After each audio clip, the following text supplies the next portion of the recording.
2015, the year that I fell hard, but I'd argue not as hard as when I jumped off a bridge a few months ago. You only think that because you're deranged, you sick cunt. Dave, need I remind you, I may be a cunt, but at least I'm one of the good ones. Anyway, what I fell hard for was the trailer for Ark Survival Evolved, but because I had a potato laptop at the time, playing it was a distant dream, making me very sad, so all I did most days was watch other people play it up until Christmas of that same year when I got a new laptop. And guess what? Yeah, I still couldn't run it. But the silver lining was, for me, that I could actually try out another game that one of my friends had suggested to me, and 2,500-ish hours into it, it's fair to say that I liked it quite a bit. What is this game? Well, you're probably seeing it right now, it's Warframe. You want to know one of the reasons why the Godfall video was so late?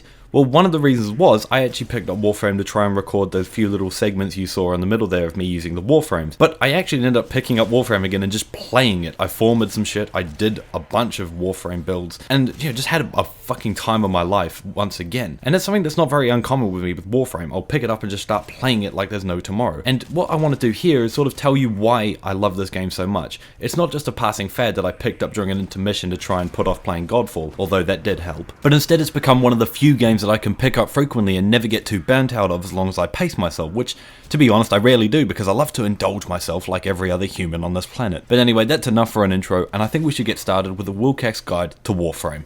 Warframe has a lot of different mechanics and systems to cover, so to save time, I'll only be talking about the stuff I want to. What, did you think I was going to be methodical about this? When am I ever methodical? Anyway, who cares? Let's go. Well, actually, okay, just to put this out there, I'm not really going to be talking about the lore or the factions or anything really story-based about this game because I feel like I could make an entire video just talking about all that at some point. This will just give you a brief introduction about what you'll actually be doing and all the sort of mechanics in the game. But to give you a brief synopsis of what's happening and the setting, Warframe is set in a future version of our solar system that has fallen into chaos. You are Warframe and you must fight to restore balance and put the bastards in their place by doing quests, missions, and just generally kicking asses all over whatever space rock you happen to be on. Yeah, that seems about right. Now for the thing I've been waiting for since Godfall, talking about all the crazy shit you can get your shiny metal hands on, and to make this easy to digest, I'll talk as broadly as possible, so let's get started. First, I'll start with the stars of the show and the reason the game is called Warframe. There are like 80 Warframes, including Ureli, the newest frame to be released on the 6th, which, I wrote the script before the 6th, so I had to make all this up because I was talking about how she wasn't released yet. So, how about instead I fill it with a fun fact? So, fun fact, actually all the Warframes are canonically involved in a mass genocide. Right, moving on. When you first start off in Warframe, you're prompted to pick one of 3 Warframes. Keep in mind that the Warframe you pick will be the only one you can use for a little while, so I'd say it's a pretty important decision to make if you're an idiot. Just don't pick Mag and you'll be fine. Other frames can also be obtained by either farming assassination missions where you go and stomp a boss and then leave, giving you a part, or by doing quests and some other method depending on the frame you're trying to get. Some of them are really easy, some of them are really hard. Like for example, Ivara. Ivara's parts are obtained by just going and doing spy missions, and you get a random part depending on the level of the mission you're doing. Every frame is different, but each is unique in both powers and general gameplay. Each also has a different set of health, shield, and armor values. Some are tanky as hell, while others will die in just one hit. But the main thing that will influence whether you use a Warframe or not is just how they feel in-game. Do they feel right when you actually use them? For instance, I like Limbo, but I never really use them because his dash throws me off and it feels weird to me. Getting a feel for their abilities and what they're capable in the right hands is the only real way to know if they're right for you and what they're like to live with. Now, to ramble off a few scenarios, just to put this into practice, let's say you like the tanky type of playstyles. I'd go with Rhino, who you get pretty early on in the game, and Inaros, who I'm pretty sure I'm right in saying has been pretty much uncontested for the best tank in the game since he basically came out. What if you want to be a support? I'd say firstly, you're a lucky bugger because you actually have friends to heal, and secondly, that Trinity and Harrow are possibly going to be to your liking. Want to be able to do everything by yourself? Well, good on you, mate. Oberon may be just what you're looking for. Want to be able to crowd control at a moment's notice? Well, Mesa and Nynx should fill that gap, but honestly, Mesa can fill any gap, if you know what I mean. Huh? Yes, that's exactly right. She's ridiculously powerful, you dirty-minded squid. Speaking of squids, did you know that Hydroid is into hentai? Crowd control. Actually, that reminds me, I'll let you know now that you will always be susceptible to a lot of crowd control, especially in later stages of the game. Anyway, let's get into the weapons. As far as weaponry is concerned, we've got your standard stuff, your rifles, your shotguns, your pistols, SMGs, semi-autos. As we move along the spectrum a little bit, we get, a bow, some throwing knives, a sword, a beating stick. Okay, cool, nothing wrong here so far. That's all pretty conventional, but how about we get you a flamethrower? Maybe a flamethrower that fires electricity that arcs out of enemies even when they're just firing at a corpse in the ground. Could I interest you maybe in a pirate cannon that fires, you guessed it, cannonballs that release tiny cluster bombs after impact, but it also has a hidden feature. It's also a shotgun. I know, right? That sounds sick, doesn't it? Well, it only gets better from here, my friend. How would you like a bow that can only be shot when it's fully drawn back, but when it hits a target it makes an area of effect cold damage proc that slows enemies down before exploding when they try to run? But, I don't know, maybe you prefer the finer cuts of meat. I can appreciate that. So how about these literal sacks of bile and other toxic fluids that burst upon impact, making an airport gas proc where it lands? No, is that too much for you? Okay, noted.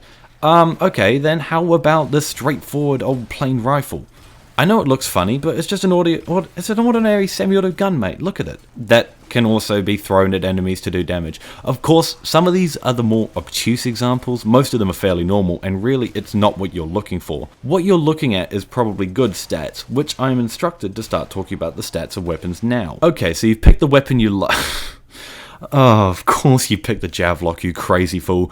See, Dave, I told you crazy is good. The most important stats on a weapon are the crit chance, status chance, and crit multiplier, because this shows what type of build would be best on the certain weapon. If crit chance is high, then a crit build it should have.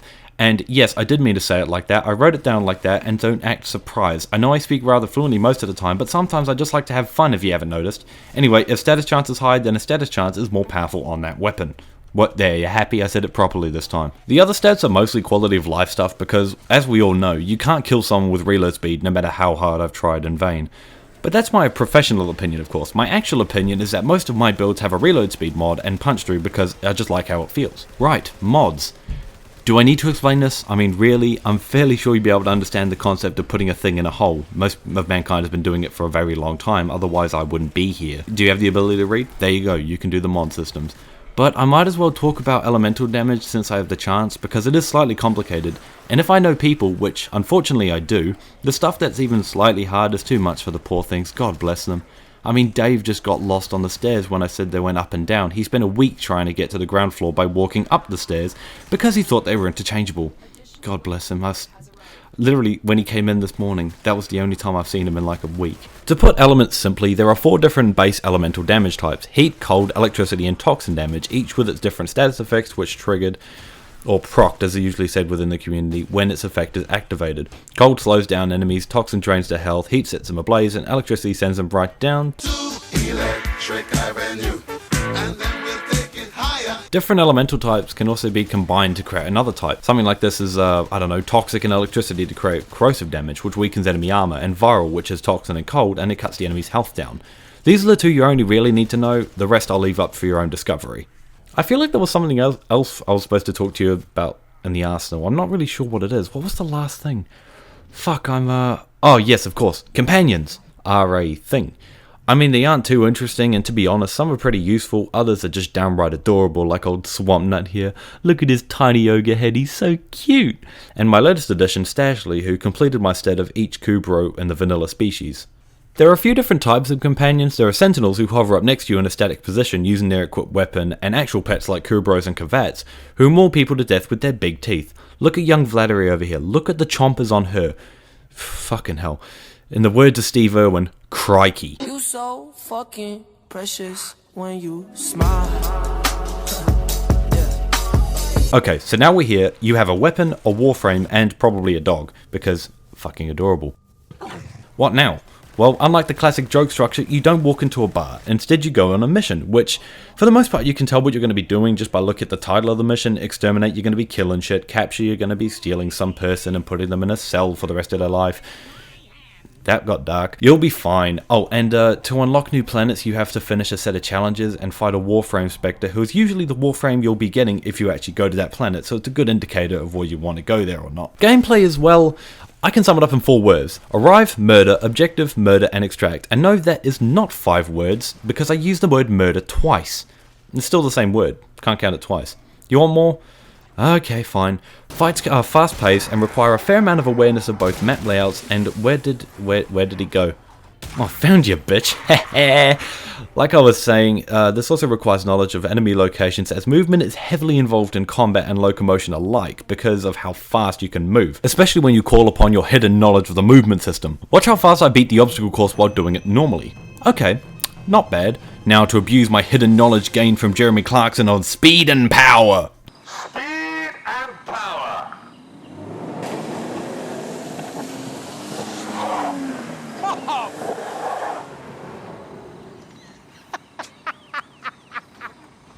Yeah, pretty swift if I say so myself, considering I was just messing around with it. And ignore anyone who you see does it in under like 2 seconds or something like that, because they're just fucking cheating. Realistically, I'd like to say more about the gameplay, but I really just want people to experience it for themselves. I'll admit my admissions here are pretty biased, and there are things I don't like about this game.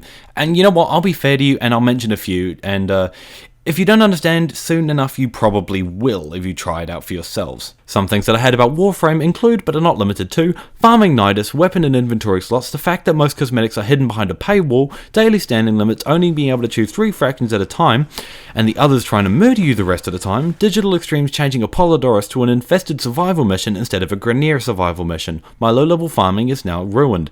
Doing solo survival missions, I'm killing shit, but I ain't getting life support, and the fact that the Void is now useless apart from Argon Crystal runs, and just some people in the community, man. I mean, my god, Nezha is a dude, canonically, and even if he wasn't, who are you to assign a gender to them? And even if you doubt me, go to the Laverian, and for the same note, actually, Zephyr is a girl, and I fucking hell.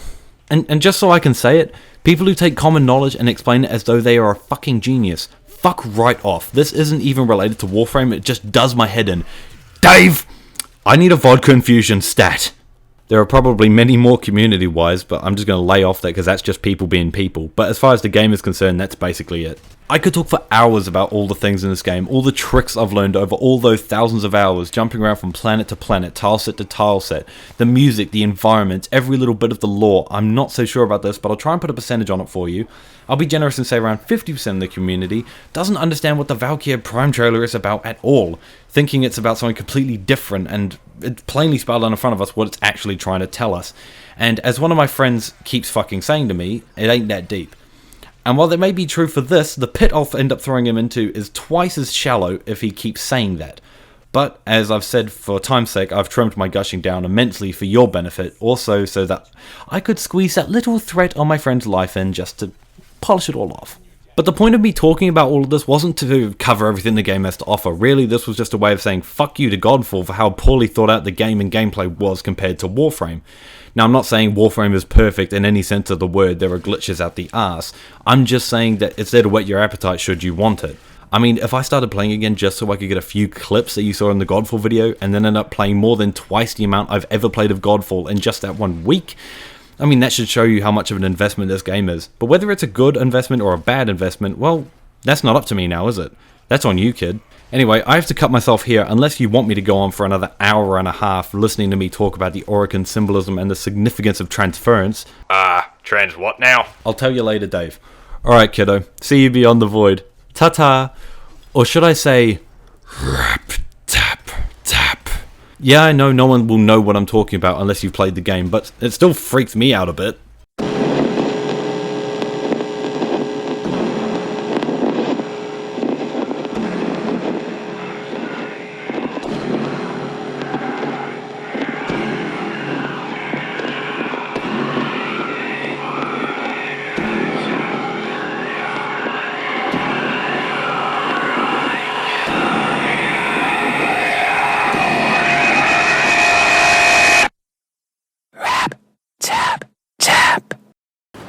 Oh shit!